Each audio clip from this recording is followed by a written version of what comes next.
Prezados amigos, bom dia a todos. Que Jesus, o nosso Mestre, nos abençoe e nos dê sempre a sua paz. Na sala do museu, 3 coroas conversavam. Uma, a que era de ouro, disse às outras: Eu pertenci a um rei. E curvei meu rei como uma pluma ao peso bom de minhas joias tutelares.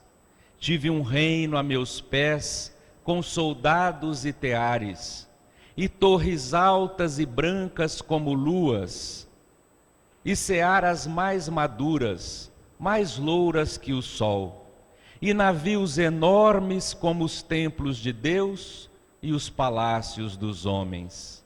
Fui tudo, rica, poderosa, bela, tive um rei a meus pés e um céu sobre nós dois. Depois, pesei demais para a cabeça velha do meu rei e caí. Então, puseram-me aqui. A segunda coroa, a coroa de louro, assim falou: Eu nasci na Grécia. Eu fui o gesto verde que abençoa, inatingível como uma promessa, gesticulei da ponta viva do meu loureiro, chamando os poetas e os heróis do mundo inteiro. Junto a mim, sob a copa alta e redonda, eles cantaram e lutaram. O amor também passou, com flautas e com danças, tatuando na pele do meu tronco a data de um encontro ou a data de um adeus. E o amor ergueu também seus braços para os meus. Não sei qual foi a mão que me colheu, porque logo murchei. A terceira coroa, a coroa de espinhos, então falou: Eu fui uma urze nos caminhos, vivi só, sempre só, guardando veneno sob o pó, pobre lenho, seco e desprezível. Um dia, porém, enrolaram-me na cabeça de um homem belo, bom e puro como fogo, e sofrendo, ele morreu comigo. Então fiquei sabendo que eu valia tesouros e tesouros, mais que as coroas de ouro, mais que as coroas de louro, porque eu coroei o Mestre Nazareno, aquele que se fez grande, o maior, sendo pequeno. Eu coroei o Rei dos Reis e ainda não murchei. Meus amigos, esse poema belíssimo, da autoria do escritor brasileiro Guilherme de Almeida, nos faz refletir sobre inúmeros valores da nossa existência. Por certo, quando o poeta grafou essas linhas, esta página belíssima, ele não fez para que nós tivéssemos apenas uma peça literária, apenas um texto a mais para o nosso deleite. Guilherme de Almeida está nos passando uma mensagem para que nós possamos refletir sobre os valores da existência. Naturalmente, trata-se de um diálogo imaginário entre 3 coroas que estavam repousando na sala de um museu: a coroa de ouro, a coroa de louro e a coroa de espinhos. Há naturalmente aí uma simbologia. A coroa de ouro representa a riqueza, o poder, a posse dos bens materiais. A coroa de louro está representando, neste poema de Guilherme de Almeida, o conhecimento, a glória do saber. E por fim, a coroa de espinhos está ali representando o sacrifício, a renúncia, o trabalho, o suor, a abnegação. É muito curioso nós observarmos que na descrição de Guilherme de Almeida, ele vai nos apresentando as 3 coroas em uma ordem muito interessante. Primeiramente, ele nos fala da coroa de ouro. Em segundo lugar, ele nos apresenta a coroa de louro. E somente no final, em terceiro lugar, ele nos fala da coroa de espinhos.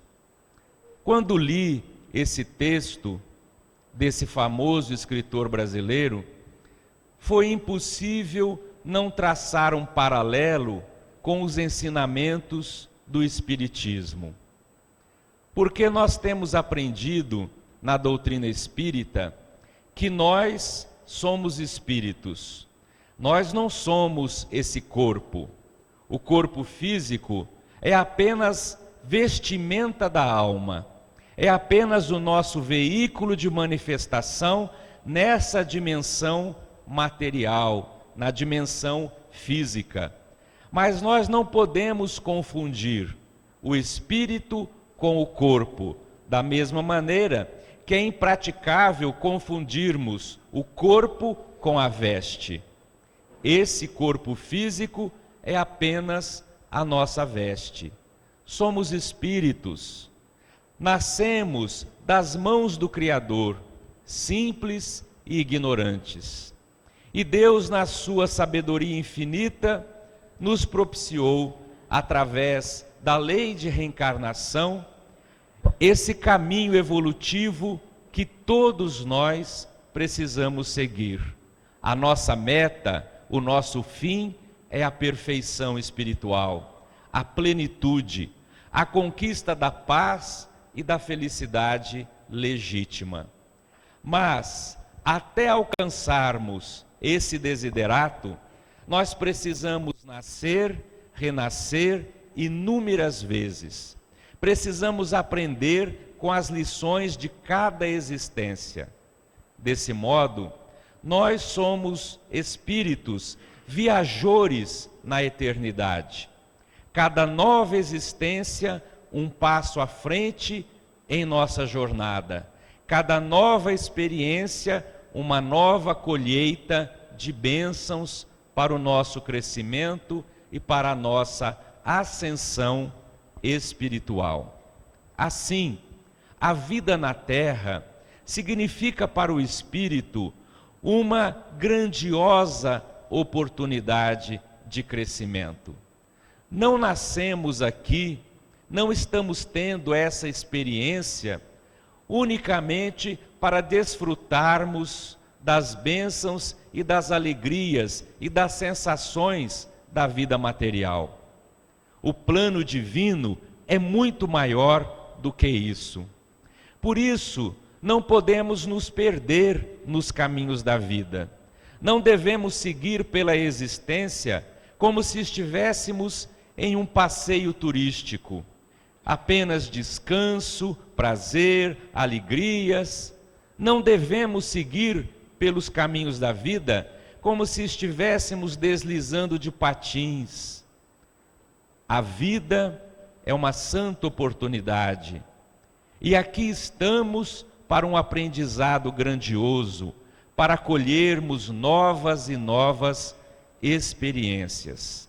Antes, na vida espiritual, fizemos planos acompanhados dos nossos amigos espirituais, desejosos do nosso progresso. Eles nos ajudaram. E quando aqui estamos, muitas vezes nos esquecemos da responsabilidade que temos diante da vida. A existência, portanto, é apenas um breve período em nosso caminho de progresso espiritual. Nós vivíamos antes do berço e vamos continuar existindo depois do túmulo.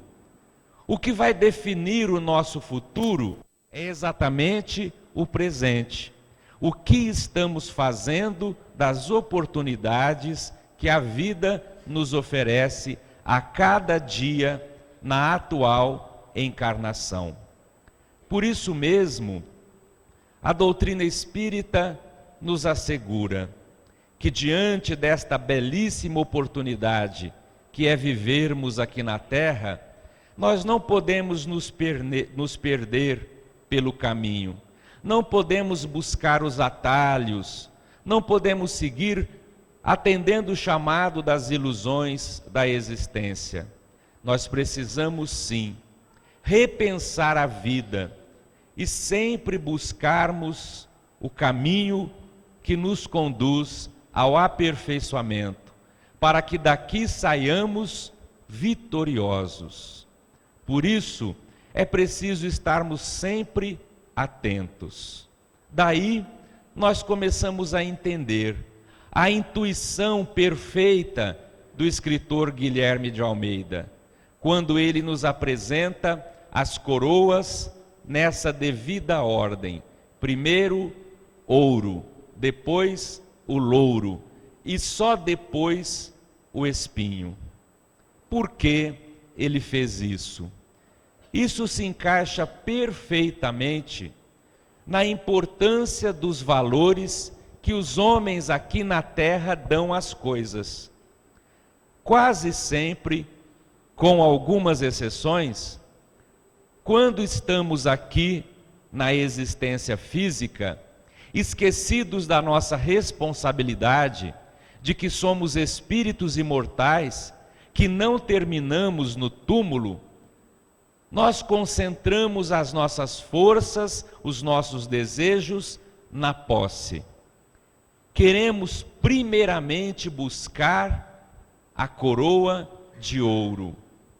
E a coroa de ouro, como dissemos, representa o poder, representa a fama, representa as conquistas materiais. Quase sempre iludidos, os homens na terra buscam em primeiro lugar as conquistas materiais, apesar do divino amigo, há mais de 2000 anos, ter nos advertido que o homem precisa buscar primeiro, ou seja, em primeiro lugar, o reino dos céus, porque tudo mais lhe será acrescentado. Coisa curiosa, nós invertimos as palavras do Mestre e buscamos primeiro a coroa de ouro, a posse, os bens materiais. É interessante essa simbologia da coroa de ouro, porque todos os homens e mulheres que na história da humanidade ostentaram sobre a cabeça a coroa de ouro, quase todos se tornaram criaturas inescrupulosas. Os grandes reis da história da humanidade usaram das riquezas, do poder para massacrar, para destruir, para saquear, fizeram derramamentos de sangue, usando de requintes de crueldade. A coroa de ouro pesa demais sobre a cabeça de um homem. Há um ditado popular que diz que para conhecermos verdadeiramente um homem é preciso dar a esse homem dinheiro e poder. Aí ele vai mostrar realmente quem ele é. Temos muita dificuldade em lidar com as riquezas. E Jesus, o amigo de nossas vidas, já falou muito a respeito disso. Quem não se lembra o encontro de Jesus com aquele moço rico? Observando o apego do rapaz, Jesus o convida. Então vem, segue-me, vende tudo que tens e vem. E diz a narrativa evangélica que o rapaz deu uma desculpa qualquer, disse que ia tratar de alguns assuntos e que voltaria depois, mas não voltou nunca mais. E diz a narrativa evangélica que o moço ficou muito triste, porque ele era possuidor de muitos bens. Ele não conseguiu se desprender, ele não conseguiu fazer essa mudança comportamental. A dificuldade que todos nós temos. Mas muitos de nós poderá dizer: mas esse não é o meu problema, porque eu não tenho fortuna, eu não tenho riquezas, eu não sou um homem rico. Mas muitas vezes nós somos apegados ao pouco que nós temos. Há criaturas tão apegadas a um livro, por exemplo, como alguém é apegado a um tesouro grandioso. Elegemos em primeiro lugar essas posses e esquecemos dos valores reais da existência. É Jesus também que nos afirma, dizendo que é mais fácil passar pelo buraco de uma agulha, um camelo, do que um homem rico e poderoso conquistar o reino dos céus. Ora, parece-nos que Jesus está falando contra a riqueza, que Jesus está abominando os bens materiais com essas palavras, mas não é verdade. Jesus tratava as pessoas da mesma maneira, respeitava o homem rico e poderoso e também respeitava o homem simples, rude, um pescador qualquer. O que Jesus está dizendo com esses ensinamentos é que nós, criaturas humanas, temos muita dificuldade em lidar com a riqueza, com os bens materiais, com a posse de muito poder. Por isso, em O Livro dos Espíritos, Allan Kardec pergunta sobre pobreza, sobre riqueza, e os Espíritos afirmam que a riqueza é uma das provas mais difíceis para o espírito aqui na Terra. Porque a riqueza, o poder, abre para o indivíduo todas as portas. Ele encontra facilidade em todos os lugares. E nessas facilidades ele pode usar do abuso, do excesso e se perder nas experiências. Afirmam os próprios espíritos que uma vida na terra de muita facilidade é sempre perigosa, que o melhor para o espírito é ter uma vida atribulada, uma vida de muitas responsabilidades, de muitos deveres, onde nos encontramos sempre na tarefa, no trabalho, no sacrifício, nas lutas diárias, porque isto forja em nós o homem novo.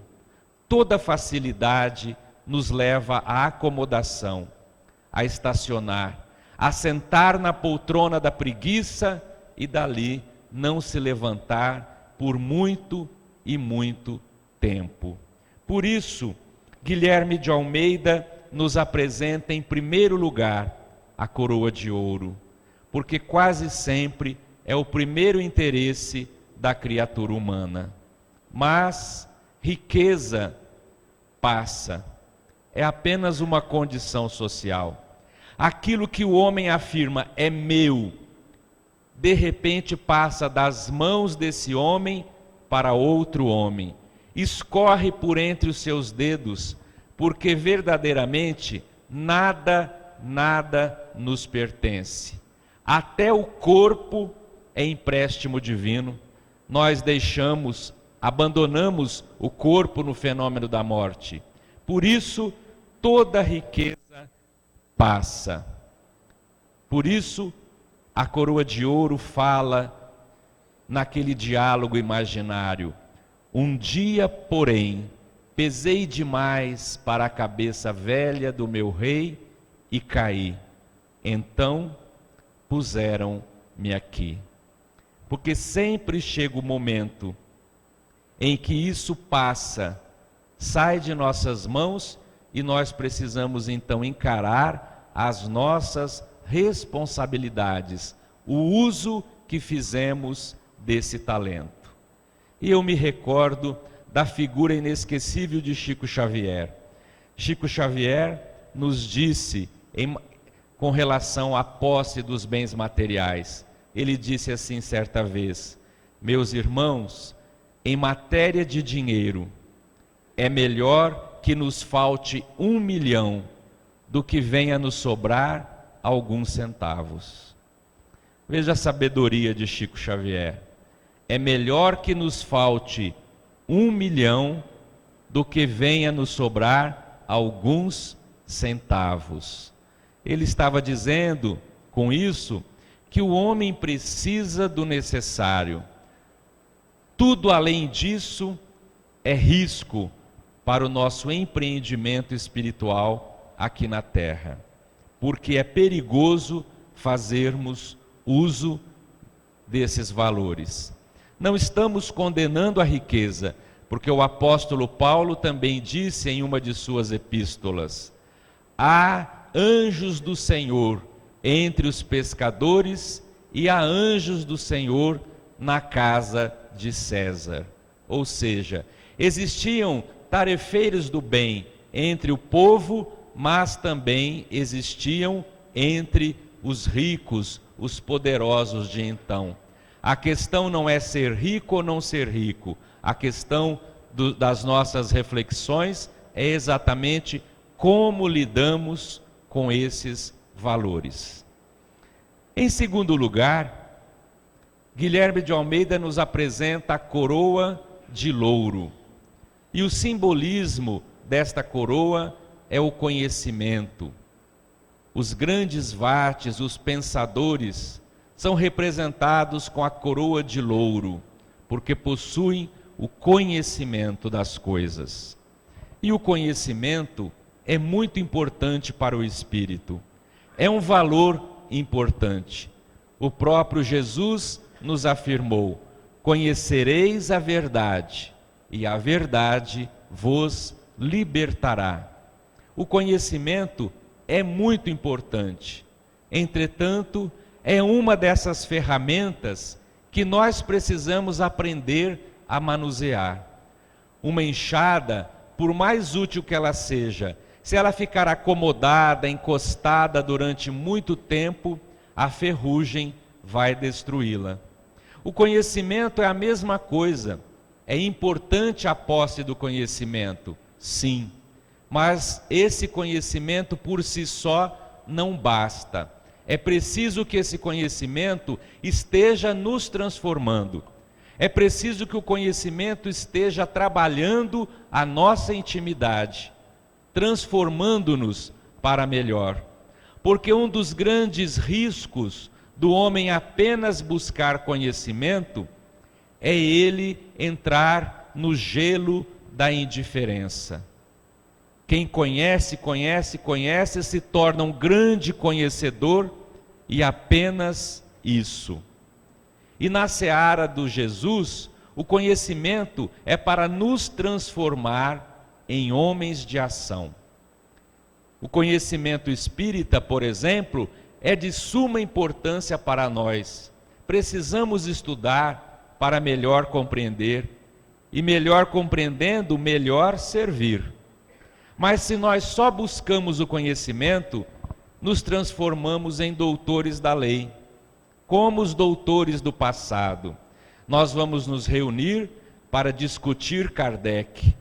Vamos ser espírita de paletó e gravata, nos gabinetes, refletindo, discutindo sobre as comunicações espíritas, presos no gelo da indiferença, quando em verdade o conhecimento é rico quando ele nos transforma. Emmanuel nos fala das orquídeas do Evangelho, que são muito belas, bonitas, mas não têm utilidade nenhuma. Emmanuel também nos fala sobre o pão, dizendo que o pão, ele só é importante quando ele é repartido para saciar a fome das pessoas. Um pão na vitrine de qualquer padaria é apenas uma peça de cozinha. O pão na vitrine é apenas algo para se apreciar, mais nada, não tem utilidade. O pão somente será útil quando ele for dividido àqueles que têm fome.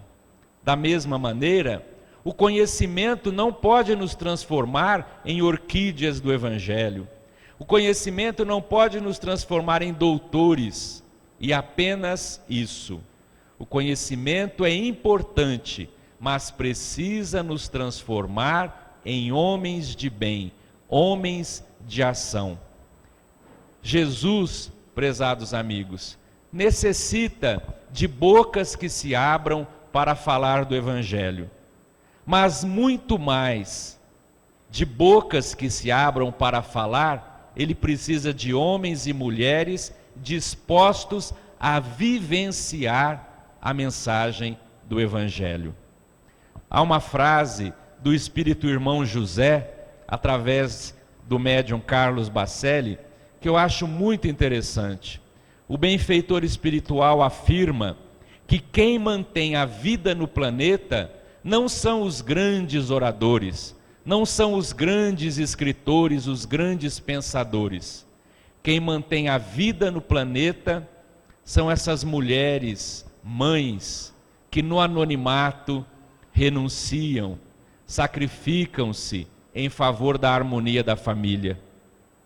Quem mantém e sustenta a vida no planeta são esses homens que no anonimato levantam todos os dias cedo e sobem para as fábricas, para as indústrias, para o trabalho, renunciam aos seus sonhos, aos seus gostos, para trabalharem em favor da edificação e da harmonia familiar.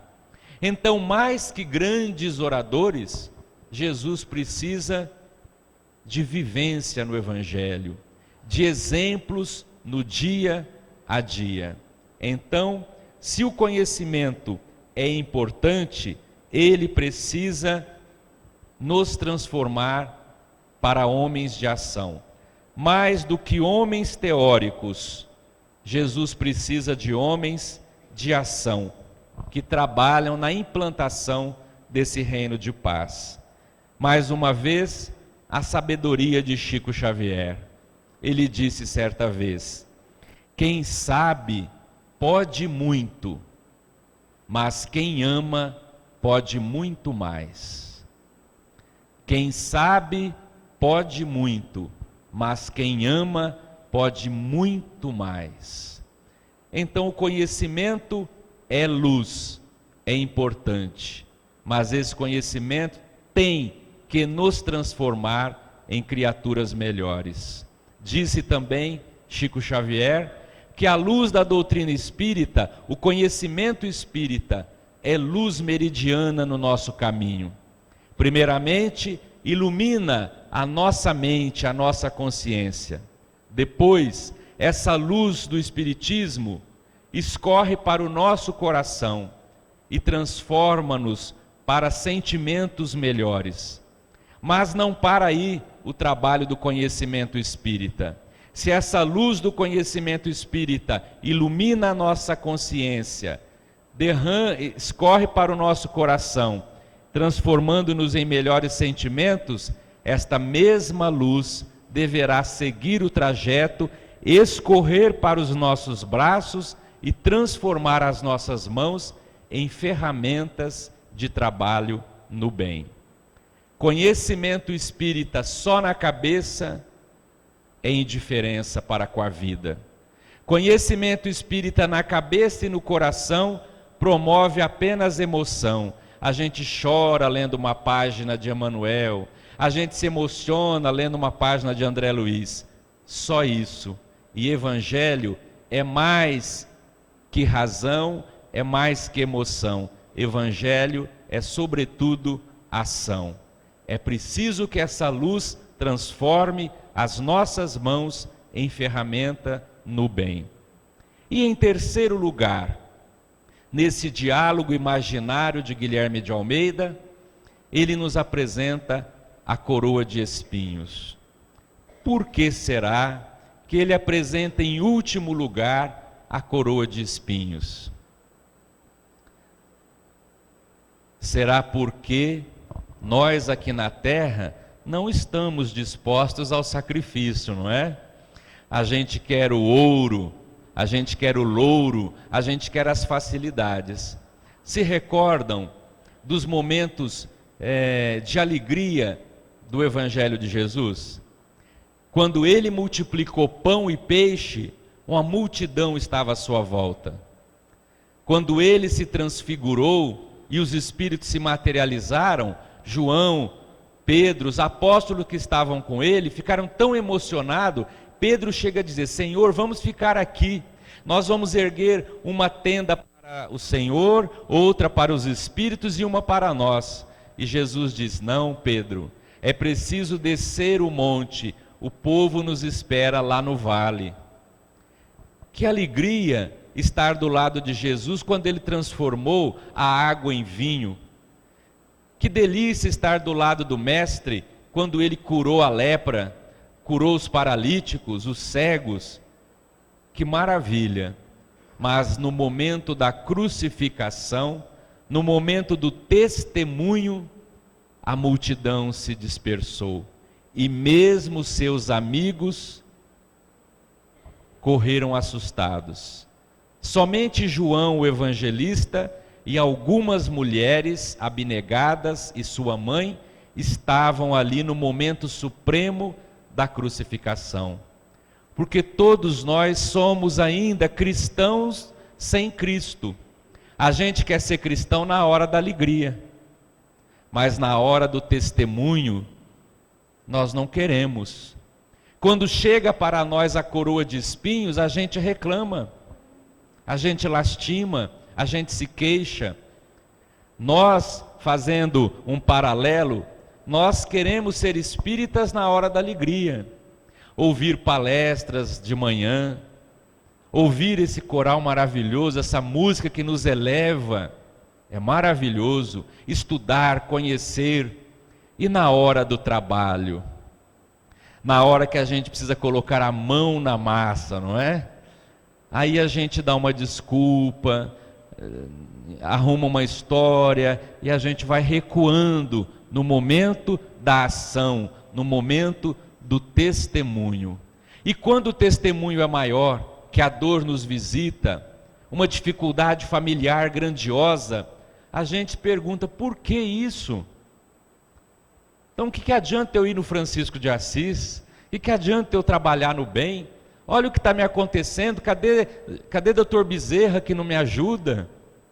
É que nós queremos estar com o Cristo nas horas boas e não queremos dar o nosso testemunho, o nosso exemplo nos momentos difíceis.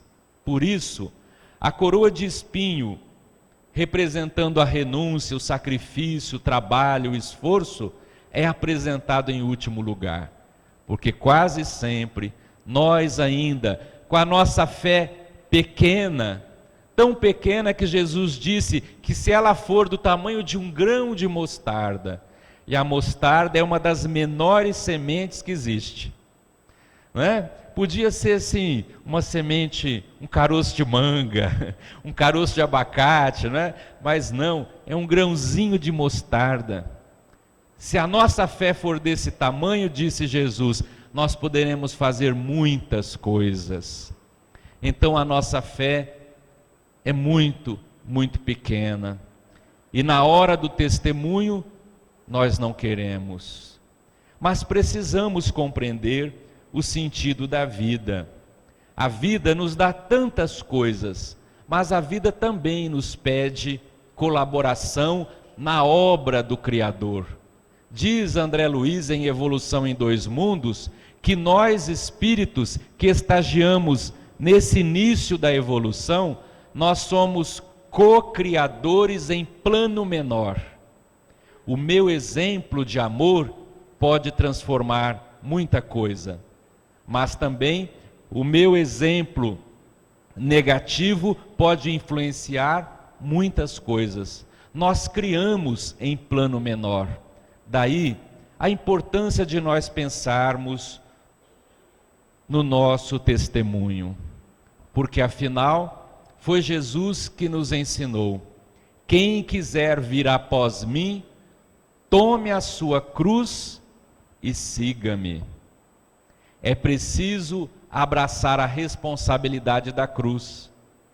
O cristão sem Cristo, ele quer seguir Jesus, mas não quer abraçar a cruz, tomar a cruz.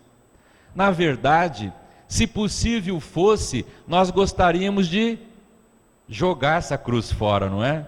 A gente gostaria de tirar as dificuldades, os testemunhos, as lutas da nossa existência. Entretanto, nós precisamos reconsiderar essa ideia, entendendo que essas lutas, essas experiências difíceis, são elas que forjam o nosso espírito para os grandes embates da existência. É através dessas dificuldades que nós crescemos espiritualmente. Uma vida só de facilidades, nós não cresceríamos. Então, nós precisamos de aceitar a coroa de espinhos. Alguém já disse que o cristão precisa de cristificar-se. E para cristificar-se, ele precisa crucificar-se. E na crucificação, Jesus foi coroado com a coroa de espinhos. Nós precisamos aceitar a coroa de espinhos quando a vida nos oferecê-la. Não é esse sacrifício extremo da cruz, não é morrer num circo como os cristãos morriam. Hoje, nos tempos que nós vivemos, o que significaria aceitar a coroa de espinhos? É dar o nosso exemplo, o nosso testemunho de amor. Dentro de casa, por exemplo, quando alguém levanta a voz e nos magoa, nós temos o livre-arbítrio, poderíamos responder na mesma altura e na mesma moeda. E a gente então faz silêncio e compreende. Isso é aceitar a coroa de espinhos. É quando em uma atividade qualquer, eu gostaria que fosse feito assim, queria do meu jeito, é para fazer assim, e eu silencio e deixo que seja do jeito do outro, renunciando ao meu gosto, ao meu desejo. Isso é aceitar a coroa de espinhos. É quando alguém me ofende e eu poderia falar e colocar aquela pessoa no seu devido lugar. E é compreender que ela não está bem, ela está doente, e não me importar com o que ela disse, valorizar o lado bom das coisas. Eu podia revidar a ofensa e não fazer. Isso é aceitar a coroa de espinho no dia a dia. Eu faço bem e alguém me retribui com os espinhos da ingratidão. Eu teria todo o direito de lamentar, de reclamar e de dizer: não ajudo mais ninguém, agora é cada um para si. E é parar, refletir e meditar. Que pena, o meu irmão ainda não compreendeu a lei de solidariedade. Ele ainda não entendeu que nós estamos ligados, que ninguém é uma ilha, ninguém vive sozinho, precisamos uns dos outros. Mas isso é problema dele. O meu problema é não me cansar, é prosseguir fazendo o bem, apesar das dificuldades e dos espinhos da ingratidão. Isso significa aceitar a coroa de espinhos.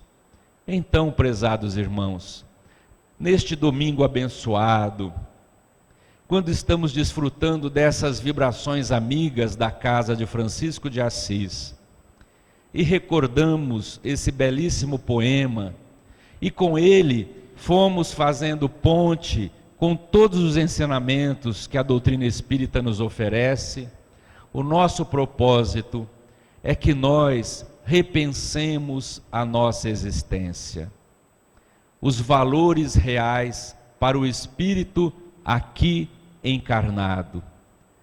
O que nós levaremos dessa existência? O que é mais importante e essencial para nós? Para que não venhamos nos perder na busca do ouro incansavelmente. Quantas pessoas correm, correm e quando chegam lá na frente no triunfo, percebem que alcançaram o poder e a riqueza, mas isto lhes custou tão caro na existência. Eles tiveram que abrir mão de tantas e tantas coisas tão essenciais e tão importantes na existência. Lembrar que a coroa de louro só é luminosa em nossa cabeça quando esse conhecimento nos transforma para um homem melhor. E entender no dia a dia, nos dias que nós vamos viver aí pela frente, quando essa ou aquela pedra, esse ou aquele espinho nos ferir, quando um obstáculo se levantar à nossa frente, lembrar da coroa de espinhos. A vida está me pedindo um testemunho. Como eu vou passar por essa dificuldade? Como eu vou enfrentar esse problema na existência? O que a vida espera de mim? Para, antes de maldizermos a vida, antes de lamentarmos e de derramarmos lágrimas sem sentido, que nós agradeçamos as bênçãos da vida. Porque se fizermos um balanço, nós vamos compreender que na vida nós temos mais bênçãos, mais alegrias do que dificuldades. É preciso apenas ter olhos de ver e nós compreenderemos tudo isso. Que Jesus, o nosso Divino Mestre, nos abençoe, nos envolva em vibrações de muita paz e que juntos nós possamos reafirmar o nosso compromisso de crescimento espiritual ante as lições dessa existência. Muita paz a todos.